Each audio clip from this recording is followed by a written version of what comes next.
وہ میں اکثر خلا کا واقعہ بیان کرتا ہوں نا، دور نبوی میں خلا ہوا تھا.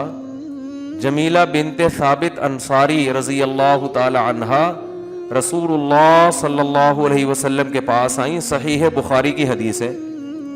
شادی ہوئی، پہلے اپنے میاں کو دیکھا نہیں تھا انہوں نے.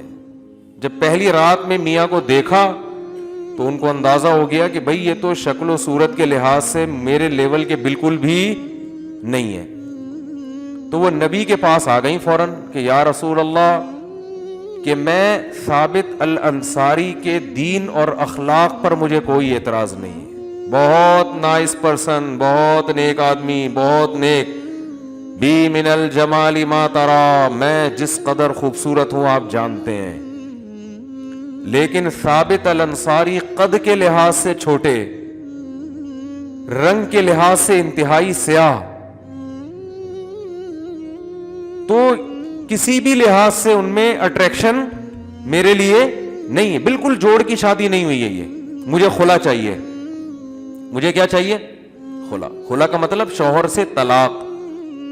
خلا کا مطلب وہ نہیں ہوتا جو آج کل عدالتوں نے بنا دیا ہے کہ اور عدالت خود سے کچھ دے دے.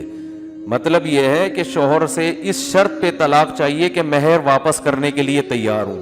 ایسی طلاق کو خلا کہا جاتا ہے. ہوتی وہ طلاق ہی ہے اور دیتا وہ شوہر ہی ہے، کیونکہ ڈیورس شوہر کے علاوہ کوئی بھی نہیں دے سکتا. جج صرف اپنی بیوی کو طلاق دے سکتا ہے. دوسروں کی بیویوں کو جج کو ڈیورس دینے کا رائٹ نہیں ہے. یہ عدالتوں میں بہت بڑا مسئلہ کھڑا ہوا ہے آج کل، اور اس کے خلاف آواز نہیں اٹھائی جا رہی. یہ بھی تو میں بار بار کہتا رہتا ہوں، یہ تو زنا کا پورا ایک اڈا بنا دیا عدالتوں نے. جو عورت جا رہی ہے خلا کی ڈگری پکڑائی، وہ کہیں اور شادی کر رہی ہے، حرام شادیاں ہو رہی ہیں، وہ نہیں ہو رہی شادی. تو کسی بھی مسلک میں اس کی اجازت نہیں ہے.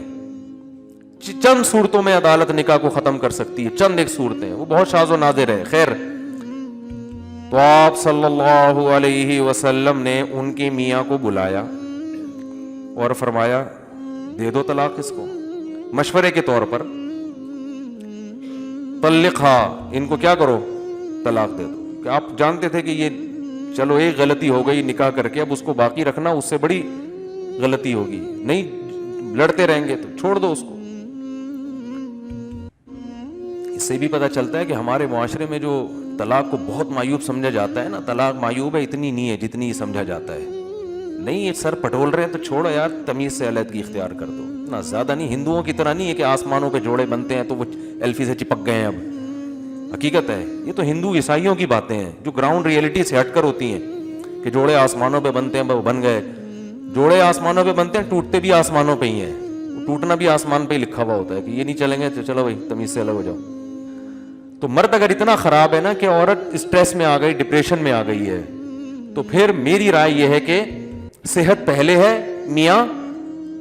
کیونکہ تھوڑے دن میں یہ پاگل جب ایک دفعہ اسٹریس اور ڈپریشن کی گولیوں پہ آ جائے نا، اور اصل حل نہ کیا جائے اس اسٹریس کا، تو پھر یہ گولیوں کی تعداد بڑھتی ہی ہے، کم نہیں ہوتی، اور پھر یہ پاگل ہی ہو کے مرے گی بیچاری.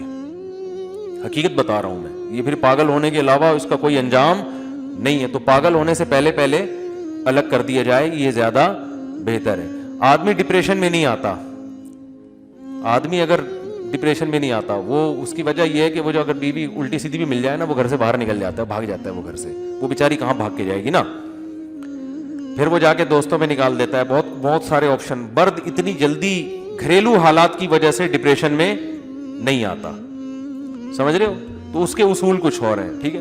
تو خیر، بات کہاں سے کہاں چلی گئی. جو میں اصل عرض کر رہا تھا کہ حضرت ثابت رضی اللہ تعالی عنہ کی زوجہ آئیں، یا رسول اللہ میرا ان کے ساتھ گزارا بالکل بھی نہیں ہو سکتا، میں انتہائی خوبصورت عورت ہوں اور یہ انتہائی شکل و صورت کے لحاظ سے کم ہے.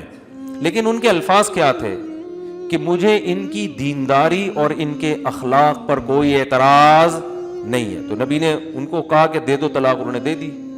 عقل مند تھے، جانتے تھے کہ گزارا نہیں ہو سکتا، تو خام خام ایسے گھر کو زبردستی گھسیٹنے کا کیا فائدہ. ورنہ مرد ظالم بھی ہوتے ہیں، لٹکا دیتے ہیں، نہیں بھائی بس جیسا تیسا ہے، تو اس میں فائدہ نہیں ہے پھر.